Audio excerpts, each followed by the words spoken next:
সালাতে দোয়া কবুল হয়। সালাতে দোয়া কবুলের তিন জায়গা। একটা হচ্ছে তাকবীরে তাহরিমার পরে আমরা সানা পড়ি না, আমরা তো একটা পড়ি, আল্লাহর হাবিব সুন্নাহ এবং নফল নামাজে আরো পড়তেন সানা, ওই দোয়া কবুল হয়। দুই নম্বর জায়গা সালাতে সেজদায় পড়ে দোয়া করলে কবুল হয়। আকরাবু মা ইয়াকুনুল আবদু মির রাব্বিহি ওয়া হুয়া সাজিদ ফাকসিরু ফীহি দুআ। বান্দা যখন সেজদায় লুটিয়ে পড়ে বান্দা আল্লাহর সবচেয়ে কাছে চলে যায়। তা কিন্তু বিশ্বনবী বলে সেজদাটা তোমার রবের কুদরতি পায়ের উপরে পড়েছে। সেজদায় পড়ে দোয়া করেন। সালাম ফিরানোর আগে বিশ্বনবী দোয়া করতেন, লা ইউসাল্লিমান্না আহাদুকুম হাত্তা ইয়াতাআওয়াযা মিন আরবা'a।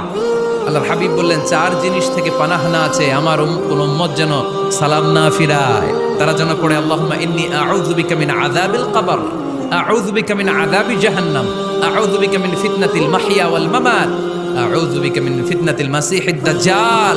আল্লাহ কবরের আযাব থেকে বাঁচাও, আল্লাহ জাহান্নামের আগুন থেকে বাঁচাও, আল্লাহ